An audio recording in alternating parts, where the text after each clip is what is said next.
옛날 옛적 백제의 아름다운 도시 부여에는 모두가 부러워하던 한 소년이 있었다. 그의 이름은 강백성이었으며 그는 강한 용기와 지혜로 유명했다. 백성들은 그를 달빛의 수호자라 불렀다. 부여에는 백제의 신성한 연못이 있었고 이곳에서 주기적으로 수르는 신비로운 생명의 기운이 주변을 비옥하게 만들었다. 하지만 매년 달이 가장 밝게 빛나는 날이 되면 연못 속에서 신비로운 남쪽의 용이 올라와 백성들의 소원을 들어주고 평화를 약속했다. 어느 해 달빛 축제를 앞두고 부여에는 심상치 않은 징조들이 있었다. 밤마다 알 수 없는 그림자가 마을 주변을 배회하며 사람들에게 불안감을 주었다. 이 검은 그림자는 마치 어둠의 정령처럼 보였고 점점 더 커져갔다. 사람들은 두려워하여 강백성에게 도움을 요청했다. 달빛의 수호자로 불리던 강백성은 이 상황을 해결해야겠다고 결심했다. 강백성은 신성한 연못을 찾아가 수로와 마주하기로 했다. 연못에 도착한 그는 달빛에 반사되는 빛 물결을 바라보며 조용히 기도했다. 그 순간 물속에서 용이 나타나 그에게 말을 걸었다. 강백성, 그대의 용기는 부여의 생명을 지켜왔구나. 하지만 이번에는 그대의 지혜가 필요할 듯하구나. 용은 강백성에게 그림자 정령의 정체가 어두움에 왕국에서 온 무시무시한 홀령임을 알려주었다. 그리고 그를 물리치기 위해서는 해가 뜨기 전 달빛의 비밀을 찾아야 한다고 했다. 결의를 가진 강백성은 부여의 가장 현명한 노인을 찾아갔다. 노인은 그의 이야기를 듣더니 잠시 생각에 잠겼다. 달빛의 비밀은 하늘의 언어에 숨겨져 있다네. 이 언어를 해독하려면 부여산에 정수라 불리는 붉은 보석이 필요하지. 그 보석은 용왕의 눈물이 만들어낸 것이네. 노인의 말에 강백성은 다시 길을 나섰다. 그는 부여산에 정수를 찾아 나섰고 여러 날을 깊은 숲을 헤맸다. 마침내 백성은 산속 깊은 곳에서 붉은 보석을 찾았다. 보석은 마치 불꽃처럼 타오르고 있었다. 그리고 그 보석을 가슴에 품자 하늘의 언어가 머릿속에 떠올랐고 달빛의 비밀을 깨달았다. 달이 가장 밝게 빛나는 밤, 강백성은 연못가에서 붉은 보석을 들어 달에 올려 보였다. 그러자 하늘의 언어가 빛과 함께 퍼져나갔고 그림자 정령은 점점 힘을 잃어갔다. 마지막으로 하늘로부터 은빛 광선이 떨어져 내리자 정령은 완전히 사라져 버렸다. 다시 평화가 찾아온 부여는 강백성에게 깊은 감사를 표했고 그는 백성들과 함께 밤새 춤을 추며 축제를 즐겼다. 그날 밤은 달빛이 가장 찬란하게 비추던 날로 이후로도 부여 사람들은 매년 강백성과 용의 이야기를 전하며 달빛 축제를 기념했다고 한다. 두 번째 이야기. 오래전 강원도 홍천 지역 한복판에는 누구도 알지 못하는 신비로운 숲이 있었습니다. 이 숲은 마법숲이라 불리며 그 안에는 인간과 대자연이 공존하는 신비로운 마을이 자리하고 있었습니다. 이 마을 주민들은 숲의 동물들과 교감하며 자연의 법칙을 지키며 살아갔습니다. 마을 중앙에는 시간의 나무라 부르는 거대한 나무가 있었고 이 나무에서는 매일매일 삶에 대한 지혜로운 속삭임이 들려왔습니다. 이를 듣기 위해 사람들은 매일 아침 나무 주변으로 모여들었고 나무의 이야기는 그날의 날씨와 농작물의 수확을 점치는 중요한 정보원이었습니다. 하지만 어느 날 숲 바깥 세상에서는 도시 개발이 시작되었고 개발자들은 이 땅을 새로운 관광지로 만들기 위해 마법숲을 파괴하려 했습니다. 이에 숲속 주인공 소녀 소연은 마을 사람들과 함께 숲을 지키기 위해 나서기로 합니다. 소연은 나무의 속삭임에 귀 기울이며 해법을 찾기 시작했습니다. 시간이 지남에 따라 그녀는 나무의 정령과 친구가 되었고 정령은 소연에게 특별한 힘을 주었습니다. 이 힘은 동물들과 말을 나눌 수 있는 능력이었습니다. 소연은 숲의 동물들에게 나무를 지킬 방법을 물었고 똑똑한 올빼미부터 빠른 족제비까지 다양한 동물들의 도움을 받아 숲에 작은 함정을 설치하고 마법을 걸어 숲을 헤맨 자들이 출구를 찾을 수 없도록 만들었습니다. 개발자들이 숲을 무분별하게 파괴하기 위해 들어왔으나 숲의 마법 속에 빠져 출구를 찾을 수 없는 상황에 놓이자 그들은 결국 계획을 포기해야만 했습니다. 소연은 숲의 동물들과 마을 사람들에게 모든 걸 감사하며 자신보다 한층 더 성숙한 마을 주민으로 성장했습니다. 사람들은 그녀를 숲의 수호자로 존경했으며 마법 숲의 평화는 영원히 계속되었습니다. 그 후로도 홍천의 마법 숲은 그 모습을 그대로 유지하며 자연의 균형을 지키는 중요한 장소로 남겨졌습니다. 외부 세계는 여전히 바삐 돌아갔지만 그 속에서 숲의 조용한 평화는 변함이 없었습니다. 그리고 여전히 시간의 나무에서 들리는 이야기는 마을 사람들에게 평화를 주며 자연과 공존하는 법을 가르쳐 주었습니다. 세 번째 이야기. 옛날 옛적 한국에 영덕이라는 아름다운 바닷가 마을이 있었다. 이 마을은 푸른 바다와 맑은 하늘 그리고 넘실거리는 파도의 소리로 유명했다. 마을 사람들은 대부분 어부였고 그들의 생계를 바다에 의존하고 있었다. 하지만 그들 중 누구도 몰랐던 비밀이 하나 있었다. 바로 바닷속 깊숙한 곳에 전설에 용이 살고 있다는 것이었다. 이 용은 마을의 바다를 지키는 수호신이었으며 바다가 황폐해질 위기에 처했을 때 모습을 드러내곤 했다. 영덕의 바다는 감성돔으로 유명했다. 특히 감성돔 축제 기간에는 전국 각지에서 많은 사람들이 찾아와 낚시를 즐기곤 했다.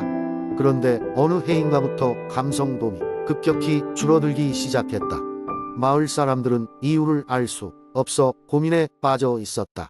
어느 날 밤 마을의 젊은 어부 수호는 잠을 이루지 못하고 바닷가를 거닐고 있었다. 그는 별빛에 반사되어 은색 물결 위로 미묘하게 일렁이는 무언가를 발견했다. 가까이 다가가 보니 그것은 바로 용의 비늘이었다. 수호는 비늘을 조심스럽게 주워들었고 그 순간 갑작스런 물보라와 함께 웅장한 용이 나타났다. 용은 수호에게 두려워하지 말라고 말했다. 용은 자초지종을 설명했다. 감성돔이 줄어든 이유는 인간들이 바다를 오염시키고 있었기 때문이었다. 용은 그동안 바닷속에서 모든 것을 지켜보고 있었지만 인간들이 스스로 깨닫길 원의 모습을 드러낸 적이 없었다. 그러나 이제는 상황이 더 악화되기 전에 인간들이 변화해야 한다고 판단했다. 수호는 용의 말을 듣고 마을 사람들에게 이 사실을 알리기로 결심했다. 다음 날 그는 마을 회의에서 용과의 만남과 바다를 보호해야 한다는 메시지를 전달했다. 처음에는 아무도 그의 말을 믿지 않았지만 그는 용의 비늘을 증거로 제시했다. 마을 사람들은 드디어 경각심을 갖게 되었고 바다를 지키기 위한 다양한 방법을 모색하기 시작했다. 결국 마을 주민들은 해안가 청소를 시작하고 바다를 오염시키는 일을 줄이기 위한 다양한 캠페인을 벌였다. 시간이 지나면서 감성돔은 다시 돌아왔고 영덕의 바다는 예전처럼 풍요로워졌다. 마을 사람들은 용에게 감사했고 이러한 변화를 통해 사람과 자연이 조화를 이루며 공존할 수 있음을 깨달았다. 수호는 젊은 어부였지만 마을의 가장 존경받는 인물이 되었다. 그의 이야기는 세대를 넘어 영덕의 전설로 남았고 사람들은 바다를 보호하고 자연과 함께 살아가는 법을 결코 잊지 않게 되었다. 그리고 영덕의 밤하늘에는 늘 용의 비늘이 반짝이고 있었다. 마치 그들이 해낸 일을 축하하듯이. 네 번째 이야기. 깊고 푸른 산이 둘러싼 양평은 오래전부터 신비로운 전설로 이름난 곳이었습니다. 사람들은 산신령의 보호와 자연의 신비로운 힘을 믿었으며 지금도 그 이야기는 양평의 숲속 어딘가에 숨겨져 있는 비밀처럼 내려오고 있습니다. 한 옛날 옛적 양평의 상간 마을에 한 노인이 살고 있었습니다. 그녀의 이름은 김승희 할머니였고 그녀는 마을 사람들에게 여러 가지 이야기를 들려주며 지혜로운 삶의 지침을 주곤 했습니다. 어린아이부터 어른까지 김승희 할머니의 이야기는 모두가 즐겨 듣는 특별한 시간이었습니다. 어느 해 마을은 긴 가뭄으로 인해 고통받고 있었습니다. 들판은 바짝 말라가고 강물은 점점 줄어들었습니다. 마을 사람들은 더 이상 두고 볼 수 없어 마을의 산신령에게 도움을 청하기로 결정했습니다. 전설에 따르면 산신령은 항상 산의 가장 높은 봉우리에서 모든 생명을 지켜보고 있었다고 합니다. 김승희 할머니는 몇 명의 마을 원로들과 함께 산신령을 만나러 가겠다고 자원했습니다. 그들은 각종 재물을 준비하고 정성을 다해 산 정상으로 향했습니다.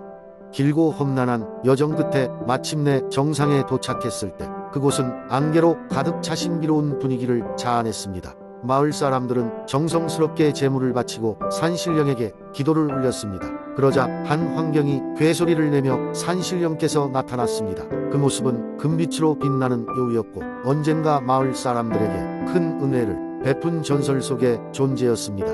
산신령은 사람들의 진심 어린 요청을 들었고 가뭄을 멈추게 하리라는 축복을 내렸습니다. 며칠 후 하늘은 어둡게 변하며 마침내 비가 내리기 시작했습니다.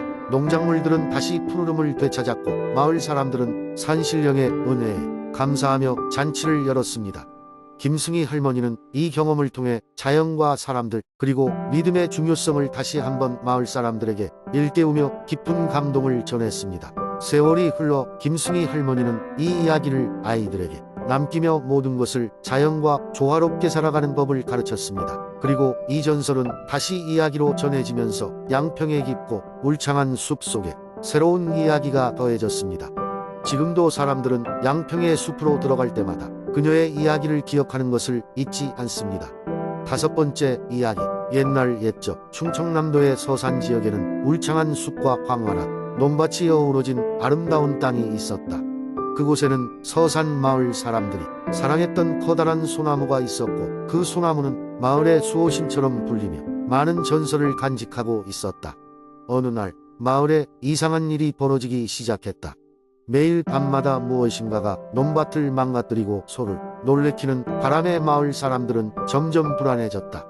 이에 마을의 어른들이 모여서 원인을 찾아내기로 했다. 아무리 찾아보아도 누가 이런 일을 벌이는지 알 수가 없었다. 그러다 현명한 노인이 말했다. 우리 산속 깊은 곳 전설의 용을 찾아가 조언을 구해보는 것이 어떻겠소? 마을의 청년 중에서 특별히 용감한 두 사람이 용을 찾아 길을 떠났다. 그들은 길고 험한 산길을 따라 며칠 밤낮을 걸어 마침내 산의 깊숙한 곳에 도착했다. 거기선 전설로만 듣던 거대한 용이 그들을 기다리고 있었다. 용은 오래전부터 이 땅의 수호자였으며 이 지역의 문제를 해결할 수 있는 지혜를 가진 존재로 마을 사람들이 어려움을 겪을 때마다 도움을 주곤 했었다. 용은 두 청년을 반갑게 맞이하며 마을의 상황을 들었다. 이야기를 들은 용은 이 문제는 100년에 한 번씩 깨어나는 흉포한 늑대의 짓이오. 늑대는 골짜기의 검은 연못 근처에 살고 있어. 직접 가서 늑대의 머리를 물리치고 고요한 소나무 주위로 마을 사람들을 모아야 하오. 그러면 늑대의 악령이 더 이상 마을을 괴롭히지 못할 것이오. 라고 조언하였다. 청년들은 용의 조언에 따라 늑대가 산다는 방향으로 갔다. 그곳에 가보니 참으로 큰 늑대가 소나무를 두르고 있었다. 늑대는 매우 무서워 보였으나 그들에겐 마을의 평화가 더 중요했다. 두 사람은 서로 용기를 북돋우며 결국 늑대와 맞서 싸웠고 격렬한 싸움 끝에 늑대를 물리쳤다. 늑대가 사라진 후 소나무는 다시 평화를 찾았고 마을에도 다시 고요함이 돌아왔다. 두 청년이 돌아와 마을 사람들과 함께 소나무 주위에서 축제를 벌일 때 용은 다시 나타났다. 용은 마을 사람들에게 말했다. 소나무는 우리 모두의 마음과 같은 존재입니다. 이 소나무가 무성하게 뻗어나갈 수 있도록 서로 협력하고 상생하면 마을은 언제나 평화로울 것입니다. 그 후로 서산 마을은 늑대의 저주에서 영원히 벗어나게 되었고 마을 주민들은 소나무를 더 귀하게 여겼다. 전설의 용은 사람들의 마음속에 영원히 남아 서산의 평화를 지켜주었다. 그리고 그것은 마을 사람들에게 전해져 내려오는 소중한 전설로 남았다.